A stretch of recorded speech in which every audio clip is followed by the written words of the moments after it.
The thing we always check is balance. So let's have a look and see. So if you can stand on your right leg, bring your left knee up, come across this way a little bit. And you've got the table to collapse on if you need to. Knee up to 90 degrees at the hip. Yeah, arms in the stick 'em up position. And just keep your balance. So again, just do this for 15 seconds or so, see how it's going with your eyes open.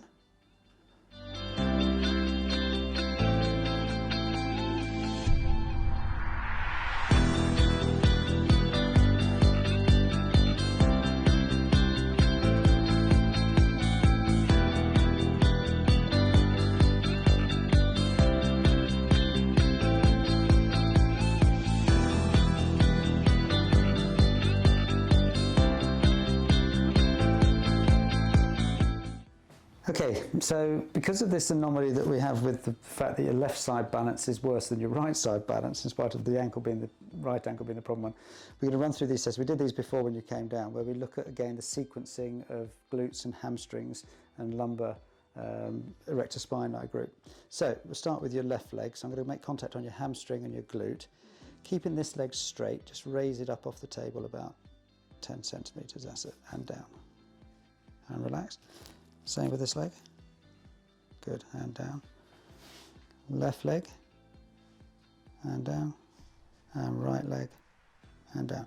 Again, that's all great. So everything's working exactly as we would want it to do there. So again, we're going to check your hip flexors out. So see what's going on. Just a little slight turn there. Keep this leg up in the air. Stop me pushing down. Yeah. Okay, so this is where we had some problems when we checked you first time round, and this is what we were. Keep this leg up in the air now. Yeah, so in both hip flexors just not showing any great strength at the moment. You have got strong hip flexors, but this is a neurological bleep or blip somewhere. So we're going to try and figure out what's going on with that. So I'm just going to twiddle with your neck a little bit. Okay. And again, interestingly, when somebody's got poor balance in that frontal plane, either the inversion, eversion, or the loaded pronation, loaded supination, it often will tie in with this neck, top of the neck being a bit out of whack, which is why I asked about the fall. And similarly, when somebody has bilateral hip flexor weakness or lack of activation, again, we always head for the top of the neck. So let's try that again. So keep this leg up in the air now. Nice and strong. Yeah. So again, we're talking about these neural pathways. Keep this leg up in the air. So it's not that you haven't got strong hip flexors, you have, but if they're not being switched on, if they're not activating, then you're in trouble. And of course on the up pull, on the pedal action, if you've got no hip flexor function going on there, which is what we saw first time, and I think that, with the way the insoles work, is we fire these things up, we get the signals working from the feet through the body up to the control board up in the brain there, and make sure that the signals are coming back out again. And then the idea of the insoles is that they keep firing that up, making sure that the switch is on. So it's a little bit like with those inserts that go in, it's plug in, switch on and go. So just bend that knee up. How are we doing up in the top of the calf there? Just tight. Ow. Yeah, okay, by people. You mentioned, when I asked you about this originally, you said you felt the pain itself hadn't been around the ankle, but more in the Achilles and higher up. A bit higher, Yeah. Stretch the ankle in. So if I borrow your arm for this, so we keep your arm up in the air. If I rotate the foot medially across there, your arm stays nice and strong. We'll try that direction, and the arm goes weak. So there's a lateral movement through the ankle and the foot.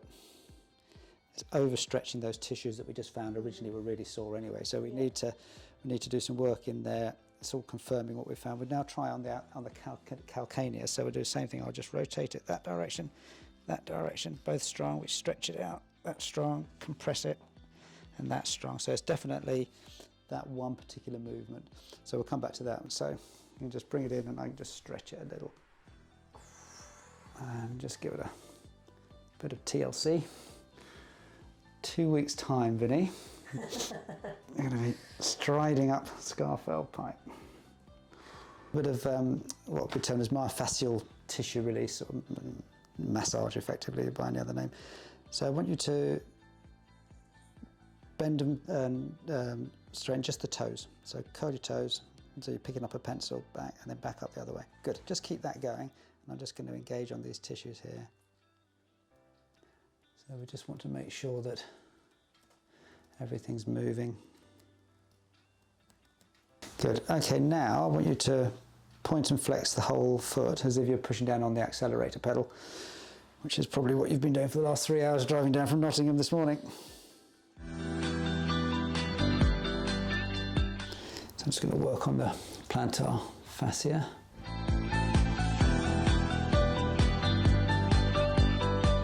I'm just trying to encourage these tissues all around that inside edge of the ankle that are really painful, just to stretch a little, having worked through the fascial layers. I'm just going to pop a few minutes of ultrasound in, Vinny, just to try and help with the healing process. There's a little bit of swelling in there. We can maybe use the ultrasound to help try and disperse that a little bit, calm things down. Ultrasound's a little bit like micro massage in a way, so the sound waves are beating out from the head of the unit and vibrating at very high frequency down on the setting I've got at the moment, a good sort of 1.5 centimetres down into the tissues. And those vibrations in effect sort of shake apart the different layers of tissue to encourage any waste product that may have accumulated in between them to disperse and encourage or calm the nerves down a little bit and encourage some fresh blood flow into the area. Okay, so we've done a fair bit of work on you there. We'll just see now what change that's affected to the balance test. Okay, so we can still see that ankle working quite hard. It looks a little bit more stable. Now try closing your eyes.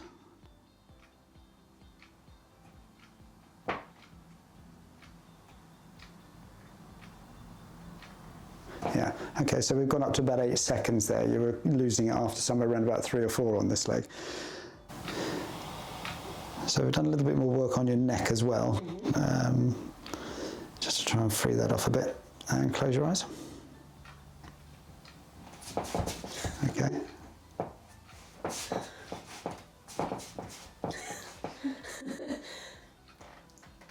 Yeah, you could audition for Strictly Come Dancing as well. Try the left leg.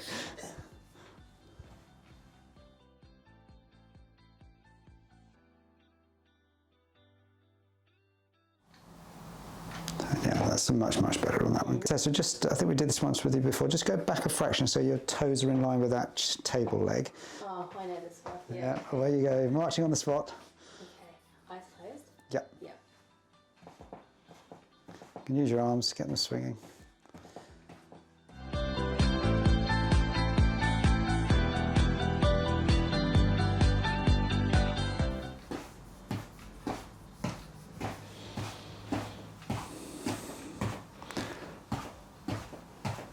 Okay, and hold it there.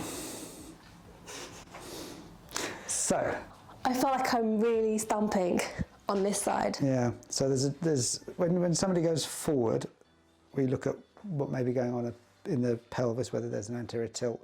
If they go forward and off on, in your case, to the left, one side may be tighter than the other, but again, it often comes back to the neck as well, and it cross-relates to this business of the balance problem in that frontal plane.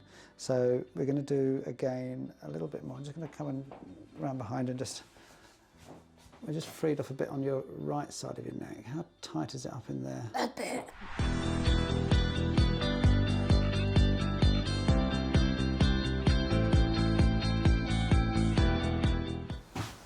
Okay, and stop. I feel all over the place. So you haven't come as far forward and you haven't started to rotate. Okay. So there is obviously some other stuff going on, but it's interesting. We've just got to try and go through this process of seeing what's affecting what, and we're going to have to do a bit of work on your back in a minute, I think, because I just ran my hand down it a minute ago and you're incredibly sore everywhere.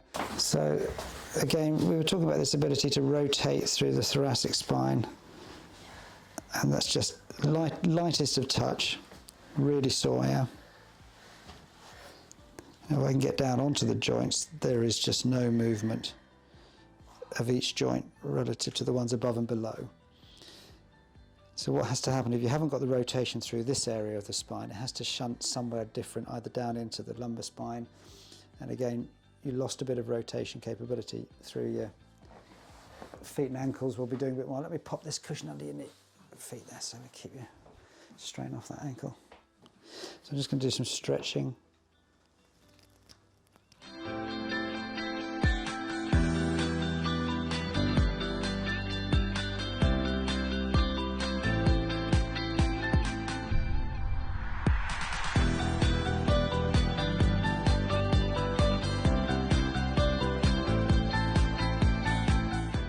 Okay, and hold it there, Vini. So it's better. I've just gone that way. You've just started to go that way, yeah. Just that way. So again, there's a bit of an overcorrection going on there, so we'll do some other checks in a second. But basically, this is what we're trying to do, is get you to this position where your energy, all of your calorific effort, if you like, is directing you forwards. Everything we're trying to do here is to get a nice, symmetrical, balanced baseline movement pattern for you. And so we'll just keep trying a few different things. And then, as I say, always with the insoles, once they're in and they're doing their job, when you very sensibly have dropped down a few levels, you were saying you got up to level 5 in the plugs that go in underneath prior to this ankle problem. But when you put them back in again, what was that happened? After the injury, it was this side mostly it felt like it was stinging. Right. So it just felt like it was too much in the sole of my foot. So I just started to work back down. It was still stinging. I'd take them out. I'd leave them for about a day before I'd work it down and just see maybe I'm not used to it. Right. But I've gone back down to 3. Okay. So that's fine. Yeah. The whole point of these things is that our body can only respond to a stimulus it receives, so we need to be able to feel it, but we're not looking to create pain or anything more than a sort of an awareness. It's called a noxious stimulus, but not pain. So you did absolutely the right thing. That's really good. And just try working back up over a period of time. The same thing, if something starts to just say, oh no, I don't like that, to drop back down again. Okay. So that's great. Good. 1, 2, 3, 4. Good. Back to the start position with your feet. Where is it? Was it? That's the one, I think, wasn't it? Yeah. There you go. Good. Good. Yeah. It's a really simple but effective thoracic mobiliser, because what we're doing, when you think about the thoracic spine, it has some forward bend, tiny bit of backward bend, more or less going from its natural curve to straight if you're lucky, and then a little bit of side bend but restricted by the ribs. Should be all about rotation. So what we're doing there is we're getting some forward bend and a bit of rotation, less forward bend but more rotation, less forward bend but more rotation, then it's all rotation. Yeah, all rotation. Less rotation now with a bit of backward bend, and then when we get up to there, it's just backward bend. Sorry, just a tiny little backward bend, not much at all. So you're just taking those joints through every range of movement with the focus on the rotational part of it, as opposed to whenever you're doing whatever it is. Yeah. You're straight. And of course, when you look at on the bike, you have less problems because you don't need rotation. Your rotation then is all happening in your pelvis when you're pedaling, which is when you then overuse the hip flexors a bit. Yeah. But when you're running, we need that opposite arm, opposite leg rotation. So that's a really, really useful little exercise for you to do. Okay. And you'll stop loading that whole lumbar spine area, which is going, it's not designed for that. Okay, good. Right, so Vini, we've covered quite a lot of ground today. Lots of imbalances cropped up again. So we've tried to go through that whole chain of movement, look at trying to find where the great symmetry on the gait in a walking cycle, but then we found some issues with balance, and then that's where we're looking at identifying this proprioceptive deficit as we talk about those nerves on the soles of the feet. So you've got some issues in those, particularly in the frontal plane, the inside and outside movements. That often will relate to stuff tied up at the top of the neck. We looked at the marching in place test, and you were going forward and rotating off one way or the other, which can relate to tight hip flexors. We know that with your cycling previously, your hip flexors are getting overused a bit, and then they just decide they've had enough and they blip out. And what's basically happening as well with you is we've seen this twice now, where your thoracic spine is really, really solid. You're not getting the rotation that you need through the thoracic spine, and this is where it comes out with the running stuff, because opposite arm and opposite leg, you need that counter rotation going on through the thoracic spine, and you haven't got it because it's so tight. It doesn't show so much up when you're cycling, but it does overload a little bit still into the pelvis. So we've given you a simple exercise to work on for trying to improve your thoracic mobility. we've worked a little bit on trying to just making sure that all the tissues around that foot and ankle are loosened off. We've stretched a bit here, we've stretched a bit there. 2 weeks. Yeah. So how do you feel about this? Are you going to... I think it'll be all right. Yeah. Give it a go. Yeah. I feel better than I did when I first walked in though. Yeah. So I think over the next couple of weeks, focus on that thoracic rotation. Focus on now with what we've done. Don't overstretch the hip flexors. You need the stretch, but you need the recoil. Okay. And what was happening, yours are sort of blipped out a bit. So you were getting the stretch, but you weren't then getting the recoil. And it's the power that we use for running. It comes from the stretch recoil. That's our most efficient way of moving. Same with the foot lands, stretches, recoils. Glute pushes your hip forward, stretches the hip flexor and stretches the hamstring. Then they recoil to provide the power through. So if you overstretch, you're going to lose that recoil function. Okay, so we need it. It's a balanced final limit, but it's that dynamic stretching that you need to work on rather than the passive stretching. Yeah, wow, good luck. Thank you. I'm not coming up. It's my birthday on the 16th. I was hoping to come up, it just hasn't worked out. But we're there in spirit, cheering you on.